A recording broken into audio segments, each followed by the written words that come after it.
Okay, welcome to our virtual briefing on the House Reconciliation Bill and what the Senate can do to fix it. My name is Adam Schifris. I run the legislative team here at the Committee for Responsible Federal Budget. It's my pleasure to be joined by our Senior Vice President and Senior Policy Director, Mark Goldwine, who will be running through some of the policy dynamics here.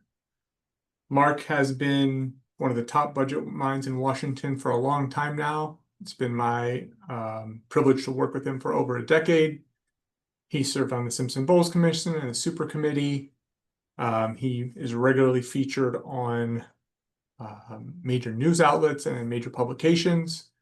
So we're hoping to provide a pretty dense 27 minutes here for you on reconciliation. This is not going to be focused on the process. We're not going to do a Reconciliation 101, but we do have a great paper on that. And my colleague is going to be dropping some relevant links to you as we go through the presentation. We'll send them all to you in follow-up, so don't worry about having to capture them. But if you want to dig in a little bit more in real time, they'll be there for you. So Reconciliation 101, you can learn about the process. Our reconciliation tracker allows you to view all of the different committees and all of the different markups and legislative text that has been released, and we keep it updated regularly. Our offsets bank has hundreds of options and many, many trillions of offsets. And our reconciliation resources page has all of our reconciliation work. So that's the place you want to bookmark and keep checking back for new stuff. So without further ado, I'm going to start some questions for Mark. Thanks to the audience, we got about 70 questions in advance. I've tried to work some of them here into our discussion, and then we'll get to some of the more unique questions at the end if we have time. So appreciate it. All right, Mark, top line, what is the effect of the House passed reconciliation bill on debt and deficits? What do we know? Look, it's not pretty. I think it's helpful to start with the beginning, which is where are we now? Right now, we're borrowing about $2 trillion a year. Our debt is about 100% of GDP. It's only ever been that high once, right after World War II. And on our current trajectory, debt is going to rise to 117% of GDP. Interest is going to continue to explode. It's already the second largest government program after Social Security, larger than defense and Medicare. So we're starting from a bad place, a place where we need about $8 trillion of deficit reduction just to hold the debt at a near record 100% of GDP. The House bill, while it has some good things in it, overall makes that situation worse. Instead of rising to 117% of GDP, debt would rise to 124%. Could be under some circumstances, under some assumptions, as high as 133%. Deficits, instead of being 6% of GDP, would rise to 7% of GDP. In just 2027 alone, this bill would add $500 billion to the debt. And over a decade, actually over 9.25 years, it would add $3 trillion to the debt. The sad thing about that all, by the way, is the bill actually includes almost $3 trillion of offsets. The reason it adds $3 trillion to the debt is that those $3 trillion of offsets only cover half of the $6 trillion of new spending, tax cuts, and underlying interest costs. Thank you, Mark. And what does that kind of increase in the debt mean for everyday people? Why should a member's constituents care, for example? Well, one reason I mentioned is that it crowds out everything else in government, right? So interest is already our second largest government program. Think about this. We spend more in interest than we do protecting our country with the military. We spend more in interest than all dollars invested in children, investing in our future. And increasingly, that's going to make us sort of fiscally unable to make other kinds of important changes. But there's also more direct effects of the debt onto the economy, onto incomes, onto people's daily lives. Big increases in debt, big sharp ones, can cause inflation. But even if they don't, they tend to push up interest rates. And so when debt is higher, you're paying more for your mortgage, more for your car loan, more for your student loan. Over time, gradually, they slow income growth. We just got a report yesterday or a couple of days ago from CBO. Basically, the difference between debt rising rapidly and being stable is about 1/3 of income growth, 30% of income growth over the next 30 years. So it slows your income growth. It boosts your cost of living. and it makes the government less available to provide for your needs. Thank you. I appreciate it. So just getting out to the contents of the House bill, can you go over some of the major provisions? Go ahead. Yeah, so they call this the One Big Beautiful Bill Act. And 4 out of 5 of those terms are accurate, right? There's only one bill, it is a bill, and it is big. I wouldn't say it's beautiful, but because it's big in one bill, there's a lot of pieces of it, right? And we could spend 6 hours just going line by line. So I'm just gonna give kind of the big picture areas. So big picture, there's a tax title, and the core of that is it extends permanently most of the Tax Cuts and Jobs Act, most of those 2017 expiring tax cuts. But it also creates a ton of new tax cuts, mainly based on President Trump's campaign promises. No tax on tips, no tax on overtime, higher standard deduction for seniors, more deductibility for factories, all sorts of things, right? Many of these are only in effect for 4 or 5 years, only temporary. But those are basically the tax cuts, and there's like 5 trillion of them. Then there's some spending increases, mainly increases for military, for homeland security, for immigration, and for border security. All that adds together with interest in very rough dollars, about $6 trillion. But then there's about $3 trillion to pay for half of it. Those pay-fors come primarily from a few areas. About $1 trillion is healthcare. Mainly that's in the Medicaid space, work requirements, restrictions on Medicaid gimmicks that states play to sort of scam the federal government out of money, tighter eligibility rules, especially for immigrants, more checking to make sure people are eligible, and some changes to the Affordable Care Act as well. So it's about $1 trillion of healthcare. It's almost $1 trillion of tax-related provisions. Some of these are traditional revenue increases, like there's a limit in how much corporations can deduct in their charitable deduction, for example, or an overall cap on some itemized deductions. But most of it is changes to things like the Inflation Reduction Act, where there's big tax credits that are basically spending in the tax code, and it cuts them out. So it's $1 trillion of health, $1 trillion of tax, and $1 trillion of all other spending cuts. And this includes reforms in the higher education space, changes to food stamps, changes to energy policy, spectrum auctions, user fees, you name it, right? Plus interest. So you add this together, it's a lot of tax cuts, a lot of new spending, partially offset by also a lot of spending cuts. It's a reasonable amount of spending cuts and revenue. In fact, if this bill just did the spending cuts and revenue, I think we'd look at it, we'd say, this is meaningful progress towards improving our debt. It's not enough, but it's meaningful progress. The problem is, not only are they being used to pay for new deficit increases, they don't even cover cost. They don't even cover half the cost. And so we're left with a bill that, despite all these tough choices, still is adding dramatically to the debt. So let's just zero in a little bit on the spending changes specifically. We know, as you said, like there's some major spending cuts in this bill, and we know there's also some increased spending from interest effects, and we also know there's some direct increases in spending. So can you kind of break down just the spending side and give us what's the net effect on spending? Yeah, so we haven't rerun the numbers with the latest CBO score. So I'm going to give you rough numbers, right? But depending on what you define as spending, there is about $1.5 to $2 trillion of gross spending cuts in this bill. Mainly they come from the Medicaid program, the food stamps program, the education, things like that.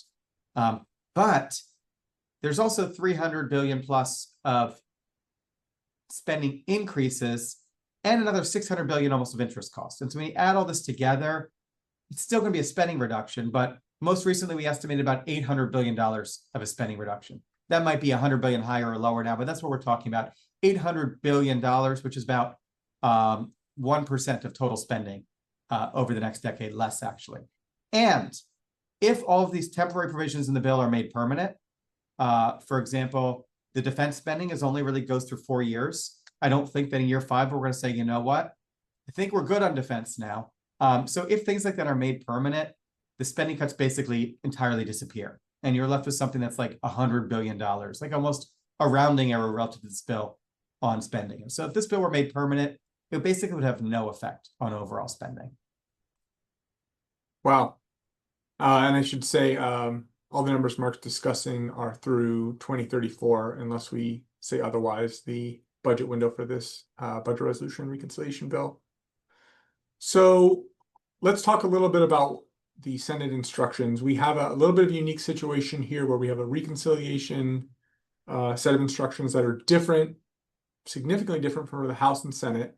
We have a House reconciliation bill now that complies with the House instructions for the most part. But what did the Senate reconciliation instructions permit in terms of big picture debt and deficits? Yeah.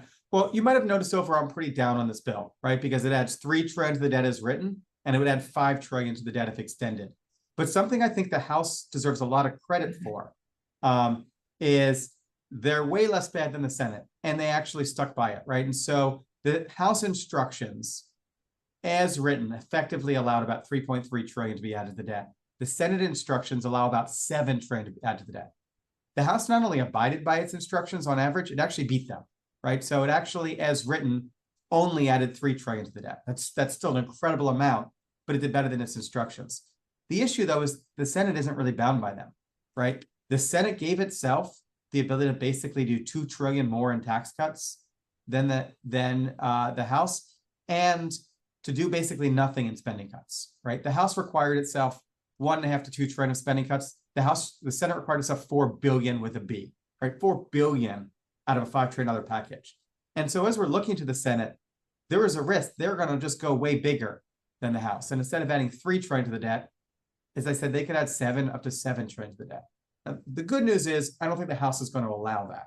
And I think the senators are aware. And so they're going to hopefully, scale back their ambitions. The other good news is the Senate may be an opportunity to fix some of the things that the House didn't get right. For example, the House had a huge giveaway to a few members of the SALT caucus, right? People basically that represent very high income folks in some high tax states. And they were given sort of a big tax deduction. The Senate might clean that up. The House also, I think, didn't go far enough in restricting some of these Medicaid gimmicks where the Senate could go further. And they didn't do anything on Medicare. And so the Senate has the opportunity actually to improve the House bill, and I hope they will. But their instructions allow them to make the bill way, way worse than what already came out of the House.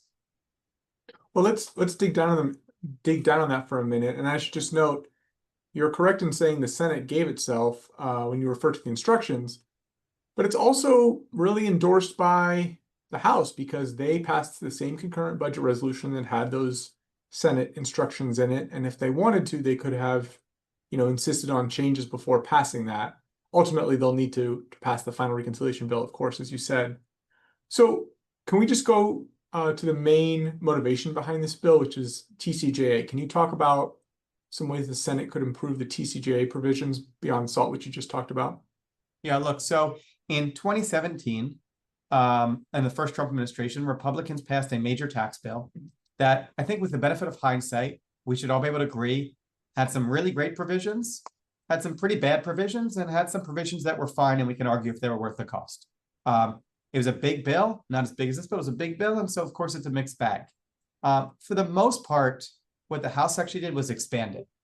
And they didn't even necessarily expand the good part. So for example, one really smart thing that the Tax Cuts and Jobs Act did was it capped the SALT deduction. The House loosens that cap. One of the dumber things the TCJA did was it created sort of a new tax benefit for pass-through entities that actually has been a huge kind of gimmick. The House expanded that. And so in some ways, the House made the TCJA worse. So first step would be like pull back where the House made it worse, right? A straight extension of the TCJA would be better than what the House did. But I think there's also tremendous opportunity for improvement to the TCJA. Now that we've learned how people are operating around this pass-through deduction, we can fix it so that it's actually focused on encouraging business investment rather than just a giveaway for rich people. Now that we understand how the SALT deduction works, we can expand it to corporations and businesses so everybody's treated equally. Now that we see that lowering the mortgage threshold from $1 million to $750,000 didn't blow up the housing market, we can lower that further. And I got to also say the rates and the rate thresholds weren't handed down, to Moses on Mount Sinai. There's opportunity if we need to change the revenue laws to freeze or adjust those provisions as necessary. And so there's a tremendous amount the House could do. And in fact, hopefully this gets on our Zoom, but we have a great tool called the Build Your Own Tax Extensions tool, where you can go through provision by provision, decide, I want to keep it, I want to let it expire, I want to modify it in this way. There's a tremendous amount the Senate could do to improve the TCJA, and I think that would be a great starting point. Instead of a full extension or an extension and expansion, what we should be doing is a strategic expansion that keeps the best parts, ditches the worst parts, and modifies the rest. Well, I'm going to start using that line, Mark. The TC and TCJ is for tax cuts, not 10 commandments. So um, let's dig into healthcare. What are some healthcare provisions that we think could be altered in the Senate or added to make it a more fiscally responsible bill? Yeah. So the House, I think, is actually quite a good start in the healthcare space. I mean, it's over $1 trillion, which is pretty meaningful. A large portion of that is Medicaid work requirements. So these aren't actually changes to health policy, right? They're changes to eligibility policy and who gets it. But there's also a lot of good health policy and financing policy changes in this. For example, states have figured out how to coordinate with hospitals and other providers to play these games where they make their costs look more expensive, they charge the federal government more, and then they split the winnings with the hospitals. This bill, the House version, cuts off a lot of those games prospectively, cuts off the new games. Something the Senate could do is also start to wean the states off of the existing games. I understand you don't want to cut them cold turkey, even if they're gimmicks. They weren't illegal for the most part, and I understand states are relying on them. But if you're stopping new games, what you can do is kind of gradually phase out the old games. For example, reducing the maximum amount of provider taxes they can impose, or gradually reducing the ability of states to pay some providers at commercial rates for Medicaid. Medicaid is supposed to be a low-cost program. They're paying some of them at commercial rates, which could be 2.5 times Medicare at some rate. And so I think there's more they can do in the Medicaid space, especially focused around these gimmicks. But the biggest area of healthcare, in fact, the biggest single government program reconciliation can touch is Medicare, and is effectively untouched at all by the House. And I understand the president made a pledge we're not going to cut Medicare benefits. We can argue over whether that pledge is sustainable in the long run. But in the near term, there's a tremendous amount of savings that can be generated in Medicare without touching benefits at all, in ways that actually just lower costs for everyone. There are ideas that have support from as far left as Elizabeth Warren to as far right as Newt Gingrich. Things like site-neutral payments for hospitals, which Obama and Trump both supported, basically would say that Medicare ought to pay doctors the same amount, whether they work in a hospital or whether they work in a private clinic. That's like a no-brainer, right? Not only is it efficient for the government, but it stops consolidation. Similarly, in the Medicare Advantage space, we have these private alternatives to Medicare that are often more efficient than Medicare and yet cost the federal government sometimes 15, 20% more because they're kind of cheating on their risk population. And so there's improvements in that space. And there really is an incredible amount we can do in the Medicare space to save money that would actually lower premiums for seniors, that would improve the efficiency for care, and would save money for the federal government all at the same time. Fantastic. About 10 minutes left.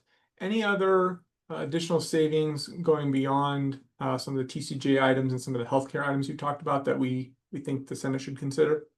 Yeah, well, look, the biggest, smartest savings they can do, I think, would be around these temporary policies, which is to change the structure of your tax cuts. What they effectively did was they took 20 different tax cuts and they said, these all sound good. Some of them, by the way, are quite not good, because the idea of tax reform should be simplify the code, treat similar income similarly, raise the revenue you need in the progressivity structure you need. And that encourages growth. A lot of these tax cuts are the opposite of all those. They add to complexity. They treat similar income more differently. They reduce revenue, they reduce growth, et cetera. But even if they're good policies, they picked like 20 of them and they put them in place for 4 years. Instead, they should pick like the best 4, right? And so if you think it's important to have expensing for factories and no tax on tips, let's do that. And then let's ditch the other ones for now. We can come back and review them later when we have more revenue. But I think the smartest thing they can do is kind of be smart about which tax policies. Beyond that, in the offset space, I mean, there are hundreds of billions of trillions of dollars from cutting tax expenditures. The House, I think, takes an important first step. They basically say your itemized deductions, if you're in the top 37% rate, we're going to treat you like you're in the 35% rate. That is a tiny little haircut to the tax preferences. They could go way further. They could pull that down to the 32% rate or even to the 10% rate and get a tremendous amount of money. There's also so many loopholes in the tax code. We know about round tripping, where basically corporations avoid the international tax by moving their money around between here and foreign countries. We know about the buy, borrow, die loophole, where you avoid capital gains by just borrowing against your assets to spend while you're alive. And then when you die, the step-up basis is free. We know about the double deduction for charitable giving, where if I give a stock, I get to avoid the capital gains and get a charitable deduction for all of it. So there's so much we can do on the revenue side. On the spending side, I think healthcare is the big part, which we talked about, but the House originally had some, I think, really smart federal worker retirement reforms. A lot of them were things that we talked about in the Simpson-Bowles plan that even President Obama put in his budget, but they wimped out because of a couple of members. The Senate should bring those back in, and there's like easily 50 billion there. There's easily another 50 billion through smarter agriculture, farm subsidy policy. Measuring inflation rate, could get us another 75 billion plus. And then, there's user fees and spending cuts and modifications here and there that can get us more money, but those are the big pots. Thank you, Mark. So there's been a lot of reporting stories in the New York Times and Axios, Washington Post, and also there was a survey from the Clark Center at the Chicago Booth School from economists, both from market participants, major buyers and sellers of bonds, and economists who are experts in this area that are expressing concern about the direction our country is headed, and some specifically about this legislation that came out of the House. But I want to ask you about, straight TCJA extension versus some of the additional tax policy that was added in the House, some of the things that came from the campaign trail, because I think there's a chance that some market participants may have anticipated a TCJA extension, but I'm not sure how much it was baked in terms of these additional tax cuts. And of course, you talked about a little bit, how they made some of the TCJA provisions more expensive, but talk about those additional cuts and what's the delta between, if a year ago you were just expecting a straight TCJA extension, and what are we looking at now in terms of cost? Yeah, so the good news of this bill relative to straight extension is there are a significant number of offsets, especially the spending cuts area. But the bad news is there's a significant number of new policies and a terrible precedent that goes with it, right? So these new temporary policies, they cost about 750 billion over 4 years, but if they were made permanent, they would be over $2 trillion. And the terrible precedent is in the Senate. We haven't talked about this, but they're gonna use something called current policy. In fact, they're not gonna use current policy. They're going to use something where basically the chairman of the budget committee gets to use whatever number he wants. He's going to choose to use a current policy number, and they're going to probably either ignore, overrule, or some way circumvent the parliamentarian and existing budget rules to basically say, once something is temporary, we can extend it for free. And so if the precedent is, once something is temporary, you can extend it for free, and every time we have a new temporary expiration, we're going to put in new tax cuts. That's a really dangerous precedent, because now that 750 isn't just 750. It's not just 2 trillion. It's maybe tens of trillions over the next 30 years, right? Because we've built in this new precedent. And so I think markets are quite worried about that. And you can sort of see it. You saw it in the Moody's downgrade. You can see it in the interest rates.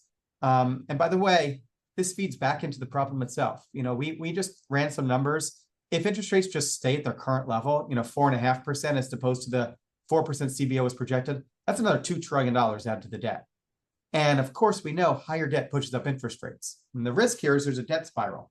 The higher interest rates push up debt, the higher debt pushes up interest rates, and eventually that starts to spin out of control. Thanks. So just to be clear, the switch to the current policy baseline that it's clear that the Senate plans to do from publicly stated intentions and from the way they structured their reconciliation instructions, that hides about 4 trillion over the budget window and tens of trillions over 30 years in terms of pretending that an extension of TCJA costs nothing. But then there's also the fact that it looks like they're going to use a current law baseline for these other tax provisions in the same bill, which hides, I think, a few hundred billion of extensions over 10. Is that right? That's right. So the use of current law, if coupled with a future use of current policy, effectively hides $1.5 trillion more. It's 750 they're declaring.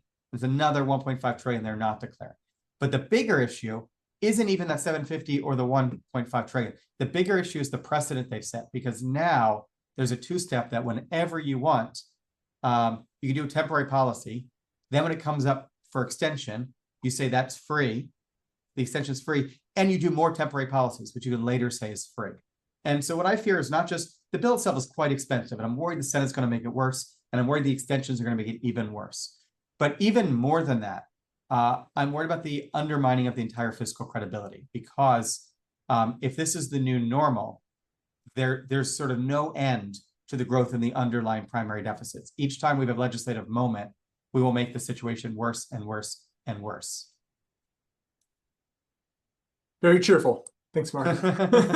All right, we just have a few minutes left. I want to respect people's time, so I'm going to do a little bit of a lightning round if you can go for kind of some short answers here. But we got, a score from CBO on some of these tariffs recently. Is it legitimate for folks to claim that tariff revenue will offset this bill? Should that count? So this bill is a congressional effort. If Congress wants to offset it with tariffs, Congress needs to raise those tariffs, right? So you can't use somebody else's bill to pay for your bill within the legislation. With that said, someone could argue that sort of, okay, all of government, Congress is adding $3 trillion to the debt while the president is reducing the debt by $3 trillion. Someone could theoretically say that, and that would not be unreasonable. But for the fact that these tariffs are highly, highly, highly uncertain, not just in their revenue impact, because if they drive us into a recession, for example, or push up interest rates or move people away from the dollar, but also in their very existence. The president is changing them all the time. He's talking about negotiating trade deals. There's no promises that a future president will hold on to them. And more than all of that, perhaps, a court just wrote a large portion of them illegal. They're in effect right now in a stay while they go through appeal. But as of now, the court has ruled a lot of these tariffs illegal. And so I certainly would not count on $3 trillion of possibly illegal tariffs that may or may not remain for the next 6 months, let alone the next 6 years, to pay for tax cuts that are going to be put into law and can't be undone without another action of law. And how about DOGE? We've seen a lot of headlines over the past several months about laying off federal employees and various budget cuts. We've seen a rescission package submitted yesterday. Are the DOGE cuts going to offset this bill? This is a similar thing. So they could have chosen to do rescissions within this bill. They chose not to. To the extent that Congress rescinds money, they will be codifying DOGE savings. And so, for example, if Congress passes this current rescissions package, the combination of DOGE's efforts and Congress's rescission will save us $10 billion, almost. 10 billion, by the way. Billion with a B. This is a $3 trillion package. But DOGE efforts that happen with executive alone are likely not to be huge and not to be sustainable. Yes, you can lay off federal workers, but ultimately, if appropriators keep appropriating the money, Congress is going to have to spend it. You can hold grants and other payments in some cases, but that's probably going to go to the courts, because in many cases that's impoundment and against the Impoundment Act, and we'll see that the administration argues that's unconstitutional, but ultimately that money is likely to be spent. And so it's not that there won't be any savings from DOGE, but I think most of the savings you'll see is more of a time shift, is temporary periods where there's less spending going out rather than a permanent level shift. What we really need is a DOGE that identifies the right kinds of ways for Congress, so Congress can go in and codify and allow the administration to do things to get those efficiencies. All right. Thanks so much, Mark. It's been very informative. I hope folks learned a lot. We'll send you all the links that are in the chat in our follow-up email. If you have any further questions or suggestions for future virtual briefings, please don't be shy. Thanks again, everyone. Have a nice afternoon.